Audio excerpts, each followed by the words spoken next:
In the remote corners of the Appalachian Mountains of West Virginia, hidden away from the touch of busy cities and the hurried steps of progress, there exists a family whose lives have stirred both wonder and unease in all who hear of them.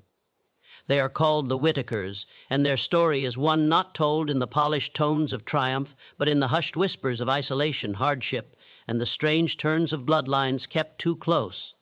For generations they lived in the rugged hills of Raleigh County, where coal dust once painted the air and the forests grew thick, sheltering those who chose not to walk the wide roads of the world. Among those families, the Whittakers became known not for wealth or power, but for their way of life set apart from the rest of society, a way that bred both mystery and tragedy. The Whittakers were not strangers to poverty. Their small homestead in the town of Odd stood in disrepair, its boards weathered by years of rain and sun, the yard overgrown and household cluttered with the remnants of survival. Life had been difficult for them, as it had been for many families in that stretch of the country where work was scarce after the coal industry began its slow decline. Opportunities to move away were few, and so they remained, generation after generation, rooted to the same soil that had seen their ancestors born, live, and die. Yet what set them apart most starkly was not their poverty, but the fact that for long stretches of their family line, they intermarried among their own kin, cousins with cousins, brothers and sisters bound not only by blood, but by unions that the outside world would have deemed forbidden. From this came children who bore the marks of such unions, children who grew into adults with strange features, crossed eyes, wandering gazes, and minds that did not always follow the same paths as others. When strangers came upon the Whittakers, they were often startled. Some of the family members barked or grunted instead of speaking, their language reduced to sounds that carried meaning only to those who had lived beside them all their lives. Others could talk, but their words were tangled, hard to follow, shaped by years of isolation where schooling had never reached them, and books had no place in their daily struggles. The neighbors in Odd knew of them, of course, but kept their distance. Some offered small kindnesses, bringing food or clothing when the family seemed in dire need, while others chose only to stare from afar, murmuring tales that made their way into the towns beyond the hills. It was in the early years of the 21st century that their story was brought before the wider world. A filmmaker and photographer named Mark Leta made the long journey into the Appalachians to document the Whittakers. What he found there shocked even him, for he had traveled far and wide, seen hardship and strangeness in many corners, but never had he stood before a family so deeply marked by inbreeding. His first encounter with them was cautious. He approached the old house and was met with suspicion, for the Whittakers were not welcoming to outsiders. Their lives had taught them that strangers often came with ridicule, with judgment, with the cruel laughter of those who could not understand. But with time and patience, he gained their trust enough to be allowed into their yard, to point his camera toward them, and to capture the faces that told of generations of tangled lineage. The photographs revealed a haunting portrait.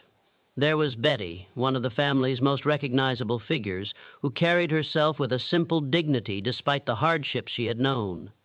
There were brothers whose eyes seemed never to focus, who would leap and grunt like startled animals when confronted, and there were younger kin who bore the same unusual traits.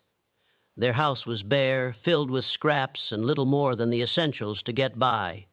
Dogs ran about the yard, and the family moved among them, half wary and half unbothered by the presence of the camera. The images startled the world when they were first seen.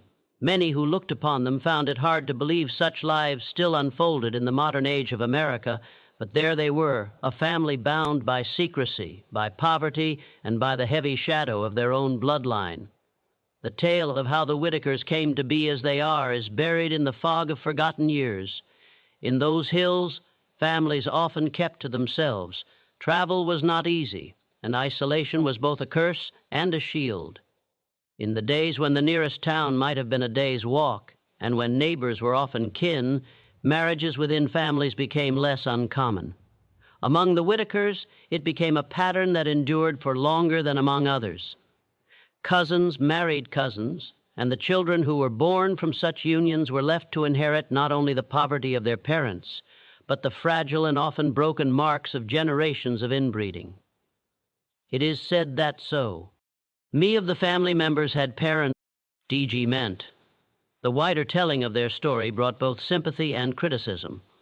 Some called it exploitative to photograph and film them, to expose their private lives to the gaze of millions who would look upon them only with horror or fascination. Others believed it necessary, for it revealed the hidden corners of America that were too often ignored. The poverty, the isolation, the forgotten families who lived far from the highways and the lights of cities. The Whittakers themselves seemed unaware of how deeply their images stirred the world. They continued their days as they always had, walking the dirt paths around their home, feeding their dogs and living within the small circle of family that had always been their world. The story of the Whittakers is not merely one of inbreeding, though that is the mark most often spoken of. It is also a tale of what happens when a family is left forgotten in the shadows of society, when poverty binds generation to generation, and when the outsid world chooses not to see. They are the children of the mountains, their lives shaped by the land and by the silence of isolation, and while their faces and sounds may unsettle those who come upon them, they are also a mirror of a truth often hidden, that not all of America walks the same path, and not all are lifted by the same hand of opportunity. Even now, the Whittakers remain in odd, their numbers thinning as age takes some and hardship claims others. Their story endures not because they sought fame or told it themselves, but because outsiders looked upon them and found a tale too strange to ignore. And so they have become, in the eyes of the world, a symbol of inbreeding, of poverty, of the hidden lives in the Appalachian hollows. Yet behind those symbols are real people who wake each day to live their lives as best they can, unremarkable to themselves, though remarkable to all who gaze upon them. Thus their tale moves from whispered rumor in the hills to pages and screens ACR. Ossa Globe. The Whittakers, America's inbred family, continue to live in the shadowed valleys, their lives unchanged by fame, their days still marked by the same struggles, their names forever bound to the strange and haunting story of bloodlines turned inward and of a family left to endure in the forgotten edges of the land.